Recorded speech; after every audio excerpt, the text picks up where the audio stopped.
Ya estamos de vuelta en Contigo Cantabria. 2 minutos pasan de la 1 en punto del mediodía y damos la bienvenida al analista político Fernando Pérez. Muy buenos días. Hola, buenos días, Fernando, Lucía. que empezamos la semana, bueno, el mes, como quien dice, pero pasados por agua, por viento, y con frío. una caída de temperaturas muy importante. ¡Qué barbaridad! La sensación térmica, ahora que yo quería haber dado un paseo, que me gusta dar un paseo antes de venir, no. le he tenido... Y la sensación térmica es de, sobre todo eso, de una caída brusca, porque todavía ayer la temperatura era pues, de 15 grados, tal, y ahora podemos estar, pues eso, a 7, pero luego el aire este que siempre hace un día muy de invierno. Sí, muy de invierno, sí. Muy de invierno, muy de estar en casa viendo Contigo Cantabria, sí, ¿verdad? me parece una muy buena idea, un programa que me consta que ve mucha gente. Fernando, te lo puedo asegurar. Son muchos los temas que ponemos hoy encima de la mesa. Vamos a desgranar uno de ellos, pero sí que me gustaría que hiciésemos una breve pincelada de algunos otros y sobre todo tengo verdadero interés en conocer tu opinión sobre la manifestación del pasado viernes, esa concentración del sector primario por las calles del centro de Santander. Más de 200 tractores aproximadamente y unas 2.000 personas participaron en esta concentración, como decimos, del pasado viernes. A tu parecer, ¿cómo lo viste? ¿Cómo lo viviste? Pues muy necesaria.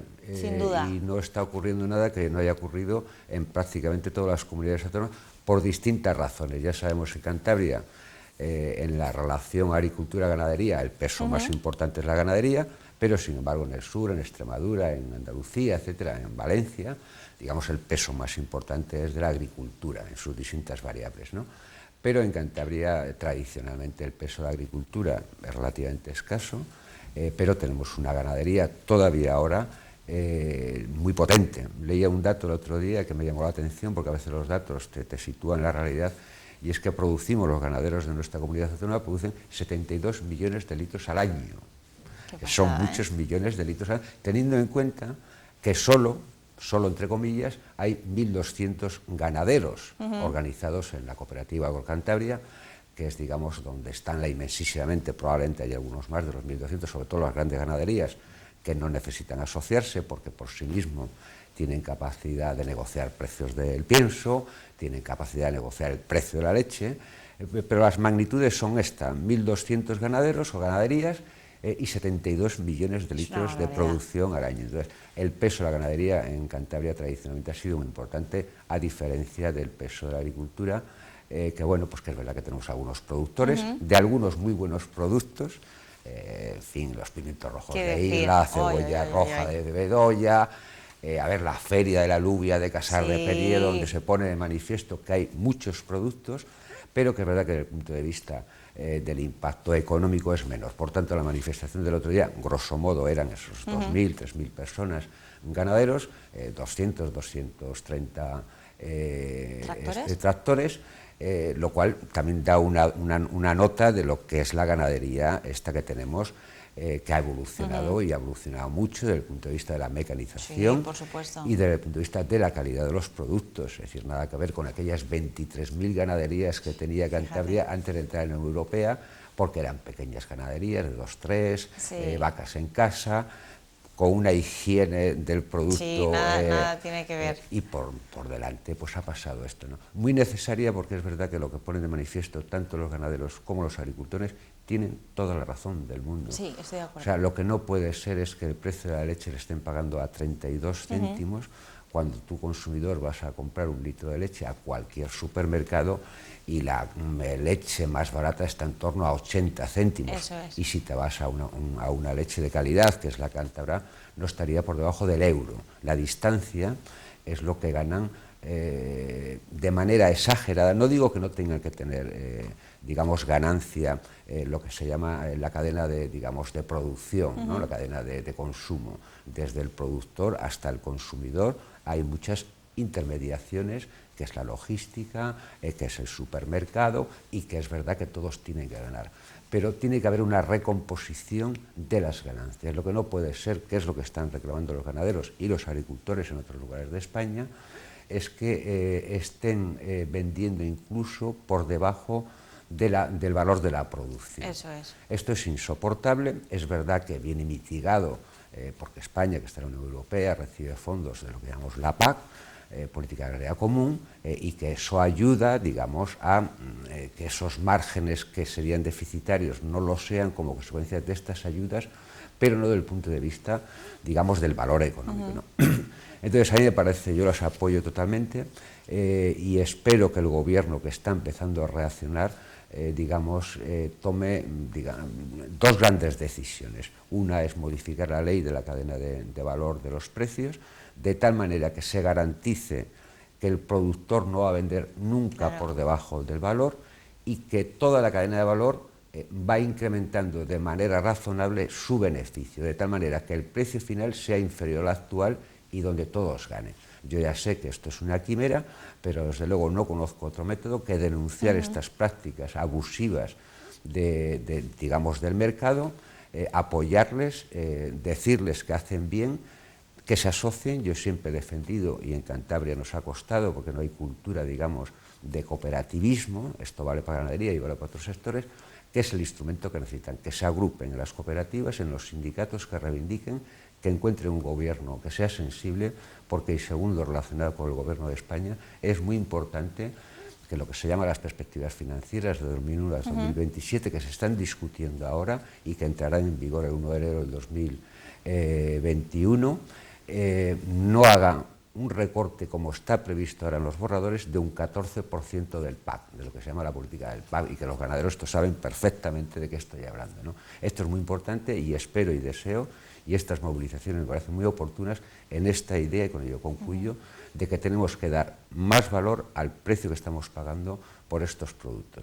Y ya, y por último terminar, que la gente se acostumbre a comprar productos de proximidad, que vaya a la feria de la alubia a Casar de Periedo, que compra el vecino la leche o los huevos, que cuando vayamos a un restaurante, que ya es una práctica muy habitual, los productos sean de lo que se llama kilómetro cero, que hay supermercados, no grandes superficies, sino supermercados de proximidad, que ya hacen estas prácticas de comprar directamente, con lo cual ahí la cadena de valor desde el punto de vista del transporte, digamos, se reduce, y es bueno para el productor y es bueno para el consumidor.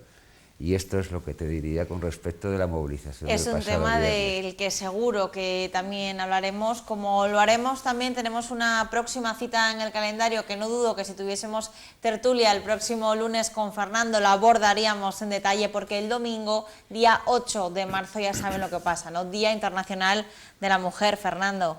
Pues sí, efectivamente, ya llevamos 3 años en antena, y todos los años hemos dedicado, especialmente al 8 de marzo, y en algunos momentos también a divulgar, pues, lo que es la violencia de género, ¿no? Es decir, es un tema que es muy recurrente en nuestras conversaciones, y que nos gusta hacer participar al resto de la gente de lo que son nuestras preocupaciones, pensando y deseando que nuestras preocupaciones sean la de todos, que no siempre coincide, pero en todo caso tú y yo coincidimos que una de las grandes preocupaciones, digamos, por las que atravesamos, que son muchas, lamentablemente, pero la discriminación de la mujer en cualquier ámbito es una de las cosas a las que hemos dado siempre mucha importancia.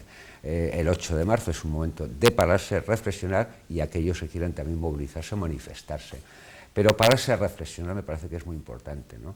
El Día Internacional de la Mujer, que en origen era el Día Internacional de la Mujer Trabajadora, porque conmemora, bueno, pues una matanza de 100 mujeres en una textil, y yo creo que ha sido la ONU en el año 77, 78, 75, no recuerdo, cuando la convirtió en el Día Internacional de la Mujer. Es decir, que los problemas que sufre la mujer por llevarlo, digamos, al día 8 de marzo, tienen que ver mucho, pues, con la igualdad. La mujer reivindica que hay igual salario, que hay igual trabajo, igual salario. Esto es una reivindicación elemental, pero que, aunque parezca mentira, esto no es así, ¿no?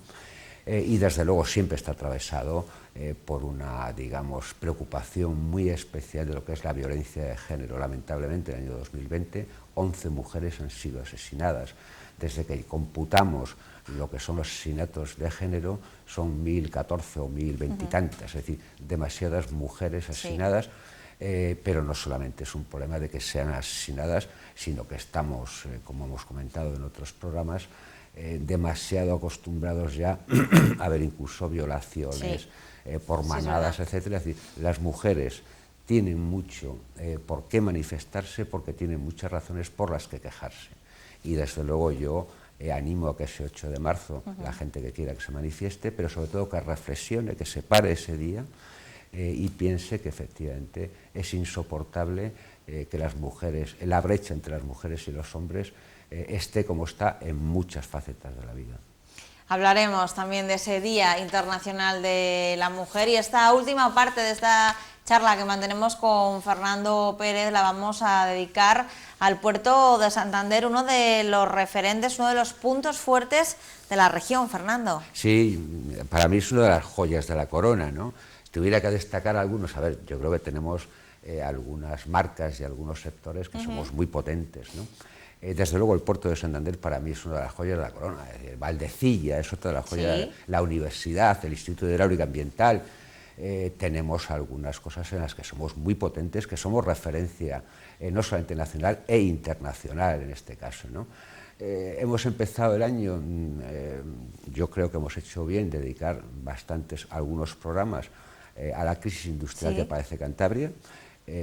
Yo creo que lo hemos hecho con acierto y con ponderación, sin dejarnos llevar por el alarmismo, que yo creo que es siempre la peor de las curas a cualquier problema, pero situando en su justa medida las dificultades por las que está pasando la industria en Cantabria, ¿no? Y hemos hablado de manera específica del problema de Isniace, que tanto nos afecta, y de otros problemas industriales relacionados con la cogeneración, con las empresas electrointensivas, etcétera, ¿no?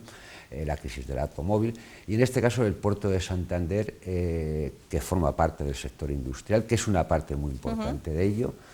Es verdad que ha destacado en lo que va de año por dos, digamos, noticias malas, pero eso no nos tiene que impedir ver la importancia del puerto de Santander. Hemos comentado muy de pasada pues la pérdida de una de las líneas Concorde, que es relativamente nueva, lleva un año escasamente en Santander, que es una línea que unía nuestro puerto con un puerto de Irlanda.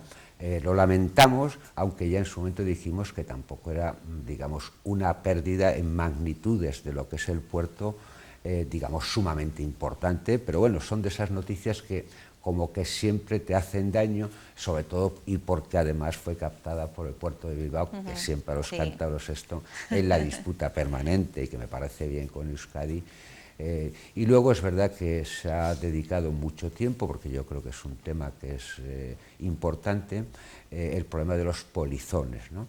Incluso con alguna crisis entre unas autoridades y otras de quién es el culpable. En su momento valorábamos que es verdad que se había bajado mucho el control como consecuencia de las fuerzas y cuerpos de seguridad. Ahora parece que se ha reconvertido e incluso están anunciando que digamos, la pantalla que impide que esos polizones puedan entrar en los camiones que luego van hacia puertos, sobre todo ingleses, puedan pasar hasta una pantalla de cristal. Están hablando ahora, digamos, de un muro de hormigón para que sea más, digamos, duro el poder asaltar esto, ¿no?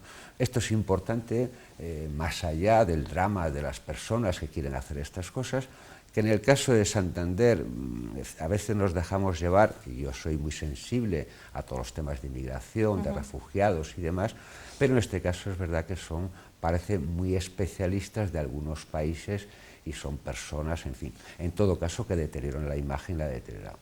Pero más allá de esas dos noticias que han ocupado algunos espacios en lo que va de año, concluir que el año 2019 para el puerto de Santander ha sido un muy buen año. Positivo. ¿No? Sí, si lo medimos, podríamos utilizar seguramente varios indicadores, pero el indicador que nos da un poco la clave de cómo ha sido el año 19 en el puerto de Santander son los millones de toneladas que han pasado.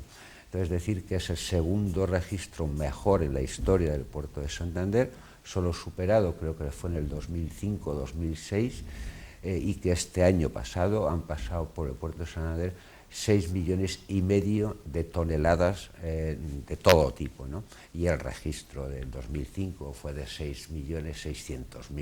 O sea, quiere decir que estamos prácticamente empatados con el mejor registro histórico. Y que las perspectivas, que es verdad que siempre hay que ponerle caución ahora, porque claro, el efecto del Brexit no lo conocemos, pero no hemos hablado todavía en este programa, y seguramente algún día lo abordaremos, el problema del coronavirus. ¿Cómo va a afectar esto? Tenemos que hablar, Fernando. Sí, porque me parece que aparte de un problema sanitario, que hay que dedicarle, digamos, la parte más importante, no hay que olvidar que es un problema económico de magnitudes que a uno le hacen, digamos, estar pelín preocupado. Es decir, es verdad que últimamente los nubarrones son mayores que el sol, ¿no? Pero bueno, seguramente pasará, ¿no? Pero volviendo al puerto de Santander, es verdad que no sabemos cómo va a afectar, pero las perspectivas que tenemos del puerto de Santander son muy buenas, ¿no? Y esto es muy importante para la economía regional, para que la gente conozca un poco las magnitudes del puerto. Aproximadamente el 10% de nuestro PIB, de nuestra riqueza, depende directo o indirectamente de la actividad portuaria, y aproximadamente el 8% de nuestros empleos, directo o indirectamente, dependen de la actividad portuaria. Por tanto, el puerto no es solo lo que se ve cuando sales o entras de Santander, sino son muchas más cosas, ¿no? Y entonces, bueno, el año 2019 es una buena noticia, el hecho de que el puerto, igual que no hemos hablado del aeropuerto de Santander, pero el aeropuerto de Santander el año 2019 ha batido el récord, ¿sí? Es decir, y es el tráfico con 1,2 millones de pasajeros, ¿no? Es decir, por tanto, el puerto y el aeropuerto de Santander, instrumentos económicos muy potentes, han ido muy bien en el 2019, y veremos el comportamiento en función de las coyunturas, y las coyunturas no son fácilmente predecibles. Es decir, el coronavirus hace un mes no sabíamos qué era, y ahora todo ya podemos dar clases magistrales. De otra cosa ya. Exacto. Lo cual está bien, ¿no? Que forme parte de las conversaciones, sin alarmismo. Sin alarmismo, efectivamente. Ese punto de equilibrio entre, bueno, esto no nos va a afectar, me quiero comprar todas las caretas, las mascarillas que hay en no sé qué, ¿no?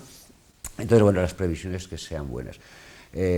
Resaltar eso, que el puerto es una actividad económica y laboral muy importante, que hay que preservar y que hay que estar muy atento a, digamos, a movimientos que se puedan dar, y dar la información, y esto es una cosa más vuestra, digamos, lo más objetivamente posible, para que la gente no se quede con los polizones y con la pérdida. Eso es, porque hablas de perspectiva. Bueno, el 2019 ha sido positivo, en lo que hemos empezado el 2020 efectivamente ha habido ese par de noticias negativas, podríamos decir, para el puerto, pero un puerto que tiene por delante proyectos importantes también, ¿no, Fernando? Sí, tiene proyectos grandes, ¿no? Porque nos hemos hablado solamente, digamos, de lo que es el tráfico medido en toneladas, ¿no? Pero hay algunas otras actividades del puerto que pasan más desapercibidas, pero que merecen la pena ser destacadas. Por ejemplo, los cruceros. Hemos pasado, grosso modo, de 10 cruceros a 20 cruceros, 21. Es muchísimo. Es muchísimo. Teniendo en cuenta que algunos cruceros transportan a 4.000 personas. Efectivamente. Hasta 30.000 personas han parado digamos, en el puerto de Santander, se han bajado los que han querido. Y yo es verdad que siempre digo que en el tema de los cruceros, como la línea de Brittany Ferries, que aproximadamente 200.000 personas entran todos los años, las retenemos demasiado poco. Es decir, yo creo que hay una actividad económica en bruto, potencial, que no somos capaces de exprimir suficientemente, ¿no? Y me dices que efectivamente hay proyectos. Yo, lo más importante, hablando del puerto, no es tanto el confirmar, el levantar acta de que ha sido un buen año, sino todos los proyectos, ¿no? Porque son proyectos que es verdad que tienes que adelantarte a los movimientos que se producen en los puertos. Por ejemplo, cuando hablamos del cambio climático, yo siempre digo, y lo hemos dicho aquí muchas veces, que hay que cambiar la manera de producir, hay que cambiar la manera de consumir, pero que hay que cambiar la manera de transportarse.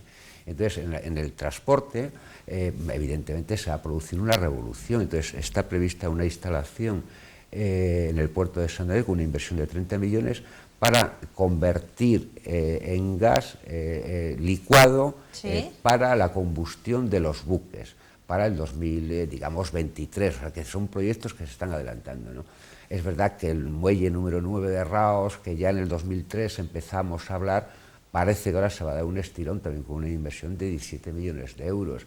Se está haciendo una inversión, que esa será eficaz este año, de un nuevo silo para coches, porque una de nuestras ventajas con respecto de otros es que somos muy atractivos para los fabricantes de coches y de camiones, hasta el extremo de que la asociación que les agrupa lleva 4 años ininterrumpidos, desde el 15 hasta el 18, concediendo el galardón al puerto de Santander como el mejor y más eficaz desde el punto de vista. Se va a hacer un silo con una inversión de 17 millones para optimizar el espacio escaso, aunque tenemos 2.800.000 metros cuadrados, eso es el puerto, ¿no?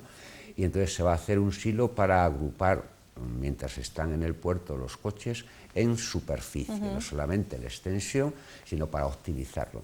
Y yo creo que, en fin, por ir terminando, es importante señalar la necesidad de que en La Pasiega se haga el famoso centro logístico, que estaba muy encallado y que yo creo que empieza a tener visos de ser realidad, sobre todo una relación, espero, de cordial entre las dos administraciones, la regional y la del Estado, porque sin la colaboración necesaria de la administración del Estado, esto en Cantabria por sí mismo no sería posible. Para Cantabria y para el puerto, en no sé qué orden, es importante que en La Pasiega, en Renedo de Piélagos, se haga este centro logístico de aproximadamente 2 millones de metros cuadrados, que dará profundidad al escaso, digamos, espacio que ya tiene el puerto de Santander para ganar. Nos queda el muelle número 9 y poco más, y la distancia entre el puerto de Santander y La Pasiega son pocos kilómetros, y con un transporte que es necesario hacer una inversión del Estado, del ferrocarril, daría, digamos, esa mayor amplitud al puerto de Santander, y sobre todo sería la localización de lo que yo creo que es uno de los factores, digamos, de futuro de desarrollo, y es la logística. Cantabria está en mitad de la cornisa y necesita dotarse de espacio necesario para la localización de empresas que son solamente logísticas. Amazon, en fin, todas estas grandes multinacionales, lo que necesitan es espacio, almacenes, para desde ahí distribuir. Cantabria tiene que apostar decididamente, y el puerto lo tiene muy claro, por el centro logístico de La Pasiega, con esos 2 millones de metros cuadrados, porque nos va una parte, no digo solo, de por dónde van a ir, digamos, las corrientes económicas que, como consecuencia de la robotización, de la digitalización, estamos abocados y que no podemos no saber. Tenemos que saber que por ahí va el futuro, y Cantabria tiene que posicionarse en el tema de la robotización, digitalización, pero sobre todo, desde el punto de vista de la logística. Fernando Pérez, lo tenemos que dejar aquí. Muchísimas gracias. A Te ti, esperamos Lucía. en 15 días aproximadamente. Muy bien. Y a todos ustedes, no se nos vayan, porque hacemos una breve pausa y estamos de vuelta.